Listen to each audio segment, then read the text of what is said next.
दोस्तों नमस्कार, स्वागत और अभिनंदन करते हैं आपका साल 2026 लाल किताब के राशिफल में। बात करेंगे आज मीन राशि वालों के लिए साल 2026 लाल किताब के अनुसार कैसा रहेगा, कौन-कौन से सावधानियां रखनी होंगी, कौन-कौन से उपाय करने होंगे और यह पूरा साल आपके लिए किस प्रकार से रहेगा। तो आइए जानते हैं।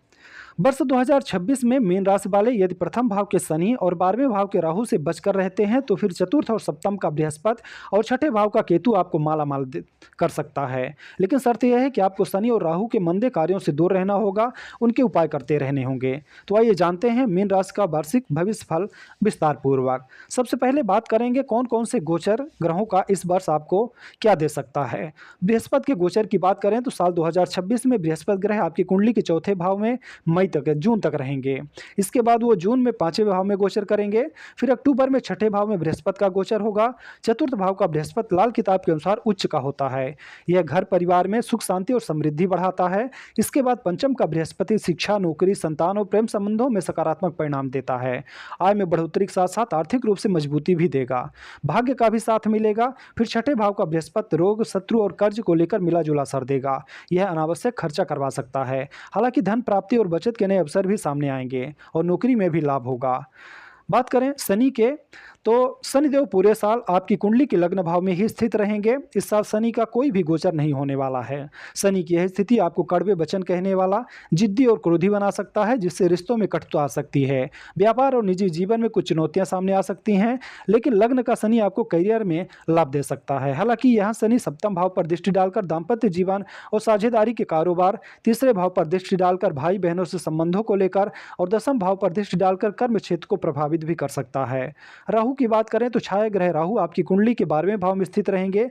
यह स्थिति आपको विदेश यात्रा या विदेश से जुड़े अवसरों का लाभ दिला सकता है। लेकिन यह स्थिति राहु पारिवारिक माहौल को खराब करके आपको मानसिक रूप से अशांत कर सकता है। आपको सतर्क रहना है, अन्यथा किसी मामले में बदनामी हो सकती है। कोर्ट कचहरी के चक्कर में लगना पड़ सकता है। कागजात को भी पढ़कर ही साइन करें। हालांकि यह गोचर विदेश के निवेश के लिहाज से फायदेमंद भी साबित हो सकता है।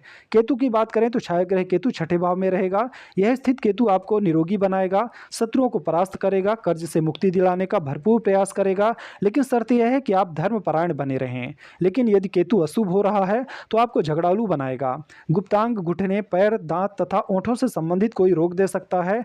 ननिहाल पक्ष से आपको कुछ हानि भी हो सकती है। अप्रत्यक्ष बाधाओं से कष्ट मिल सकता है। फिर भी आप विभिन्न प्रतिस्पर्धात्मक परीक्षा और विवादों में सफल भी रहेंगे। अब आइए बात कर लेते हैं कि करियर और व्यवसाय आपका साल 2026 में कैसा होगा। नौकरी की बात करें तो वर्ष के आरंभ जून तक में चतुर्थ भाव का गुरु घर से काम करने या आरामदायक स्थिति में लाभ देगा। नौकरी में उन्नति प्रदान करेगा। पंचम भाव का गुरु जून से अक्टूबर तक नौकरी पेशा लोगों के लिए सकारात्मक परिणाम लाएगा। आपकी बुद्धि और रचनात्मकता सराही जाएगी। छठे भाव का गुरु अक्टूबर के बाद नौकरी में लाभ देगा, लेकिन काम का दबाव बढ़ा सकता है। व्यवसाय की बात करें तो लग्न में स्थित शनि आपको व्यापार में नई चुनौतियां देगा, लेकिन सप्तम भाव पर उसकी दृष्टि आपको गंभीर और मेहनती भी बनाएगी। चुनौतियां सामने आ सकती हैं, पर शनि कर्म का कारक है, इसलिए मेहनत करने का लाभ अवश्य मिलेगा। 12वें भाव में राहु की उपस्थिति विदेश से जुड़े व्यापार या अवसरों का लाभ दिला सकती है। वहीं छठे भाव का केतु शत्रुओं को परास्त करेगा। हालांकि सबसे बड़ी समस्या यह है कि आपका व्यवहार ही आपका शत्रु बन सकता है। आपको 12वें भाव के राहु और प्रथम भाव के शनि से चुनौती का सामना करना पड़ेगा। अच्छा होगा कि आप इस भाव के उपाय करें। चुनौती सिर्फ दाम्पत्य जीवन को लेकर भी आ सकती है। बात करें लाल किताब आर्थिक स्थिति कैसी रहेगी 2026 में, तो पंचम भाव का बृहस्पति जून से अक्टूबर तक आय में बढ़ोतरी करेगा और आपको आर्थिक रूप से मजबूत बनाएगा। भाग्य का भी साथ मिलेगा। छठे भाव का बृहस्पति अनावश्यक खर्च भी करवा सकता है। 12वें भाव में राहु की उपस्थिति भी व्यय को बढ़ाएगी, यानी खर्च इस दौरान आपका बढ़ा रहेगा, खासकर विदेश या स्वास्थ्य से जुड़े मामलों पर। राहु 12वें भाव में होते हुए भी निवेश के लिहाज से फायदेमंद साबित हो सकता है, विशेषकर उन क्षेत्रों में जो गुप्त या दूरस्थ प्रकृति के हों। लेकिन अत्यधिक सोच विचार के बाद ही निवेश करें। हमारी सलाह है कि भूमि या चांदी आपको खरीदना साल 2026 में शुभ और लाभदायक साबित होगा। लाल किताब आपको सावधान करती है कि यदि आप विवेकहीन, छल कपट, पापपूर्ण विचारों, प्रपंच और नीच कर्म जैसे आचरण में रहते हैं तो फिर संपूर्ण वर्ष आपका संघर्षमय ही कहा जा सकता है। बात करें प्रेम संबंध और संतान के बारे में, तो चतुर्थ भाव का बृहस्पति घर परिवार में सुख शांति और समृद्धि बढ़ाएगा। शनि की लग्न स्थिति आपको कड़वे वचन कहने वाला, क्रोधी बना सकता है, जिससे कभी कभी रिश्तों, विशेषकर भाई बहनों और माता के साथ कटुता आ सकती है। 12वें भाव का राहु पारिवारिक माहौल को खराब कर सकता है, इसलिए आपको मानसिक शांति बनाए रखने की आवश्यकता होगी। लग्न में स्थित शनि की सप्तम दृष्टि दाम्पत्य जीवन में कुछ चुनौतियां ला सकती हैं। आपको आपके जीवन साथी को धैर्य रखने की आवश्यकता होगी। पंचम भाव का बृहस्पति प्रेम संबंधों में सकारात्मक परिणाम देगा, मधुरता और गहराई देखने को मिल सकती है। संतान पक्ष की बात करें तो पंचम भाव का बृहस्पति संतान के लिए भी शुभ है। यदि आप संतान की योजना बना रहे हैं तो यह अवधि आपके लिए शुभ रहेगी। हालांकि राहु और केतु के कारण आपको संतान पर ध्यान देना होगा, उसके प्रति आपकी जिम्मेदारी भी बढ़ सकती है। लग्न में शनि होने के कारण आपके स्वभाव में कड़वाहट आ सकती है। कड़वे वचन बोलने से बचें, अन्यथा निजी और पेशेवर रिश्ते खराब हो सकते हैं। शनि का उपाय करें। बात करें आपकी सेहत और शिक्षा के बारे में, तो लग्न में शनि की स्थिति आपके स्वास्थ्य पर दबाव बनाएगी। आपको अपने शरीर को लेकर थोड़ा गंभीर होना होगा, यानी अपने शरीर की पूर्ण देखभाल करनी होगी। छठे भाव का केतु आपको निरोगी बनाए रखने में मदद भी करेगा, यानी वहाँ से भी आपको थोड़ा बहुत सहयोग मिलता रहेगा और पुराने रोगों से आपको मुक्ति दिलाएगा, बशर्ते आप धर्मपरायण बने रहें। अशुभ होने पर यहाँ पर दांत और ओंठों से संबंधित रोग भी हो सकते हैं। शिक्षा की बात करें तो पंचम भाव का बृहस्पति जून से अक्टूबर छात्रों के लिए बहुत ही बेहतर समय दे सकता है। शिक्षा में सकारात्मक परिणाम मिलेंगे। छठे भाव का केतु आपको विभिन्न प्रतिस्पर्धात्मक यानी प्रतियोगी परीक्षाओं और विवादों में सफलता भी दिलाने का कार्य करेगा। आपको हनुमान जी की पूजा करनी चाहिए, केसरिया तिलक लगाना चाहिए और आप अपने दांतों को नीम के दांतों से साफ करते रहना चाहिए।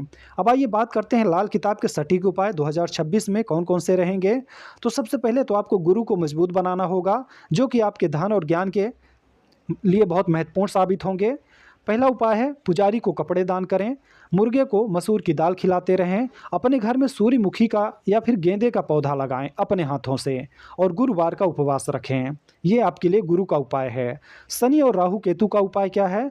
शनि के लिए दांत साफ रखें, अंधे, अपंगों, सेवकों और सफाई कर्मियों से बेहतर व्यवहार रखें। उनको कुछ भी ऐसा न बोलें जिससे उन्हें उनके दिल को नुकसान पहुँचे या उन्हें आपका व्यवहार अच्छा न लगे। राहु के लिए क्या करें? नीम के पत्तों को पानी में डालकर नहाएं या नीम के तेल का उपयोग करें। केतु के लिए हल्दी और केसर का दूध पिएं, सिर पर केसर का तिलक लगाएं। बात करते हैं क्या सावधानियां रखनी चाहिए आपको साल 2026 में। दगाबाजी और झगड़ालू प्रवृत्ति से बचें, शिक्षा और नौकरी के प्रति गंभीर व जिम्मेदार बनें, शराब का सेवन ना करें, ब्याज का धंधा बिल्कुल ना करें, भिखारी को तांबा या तांबे का सिक्का कभी दान ना करें, अन्यथा पुत्र को आपको कष्ट होगा। बहनों और मामाओं से किसी भी प्रकार के व्यर्थ के झगड़े या बहसबाजी करने का प्रयास न करें। ये सावधानी आपको पूरे साल रखनी होगी। अब बात करते हैं आपके लिए सबसे खास उपायों के बारे में। पहला उपाय है किसी धार्मिक स्थान पर लगातार 6 दिनों तक 600 ग्राम चने की दाल का दान करें। ये आपको पूरे साल में सिर्फ 6 दिन करना है। दूसरा उपाय है किसी मंदिर में केले का पेड़ लगा दें और मंदिर में ही किसी गरीब को कंबल और पंडित को काली किनारी वाली धोती दान करें। ये भी आपको एक बार ही करना है।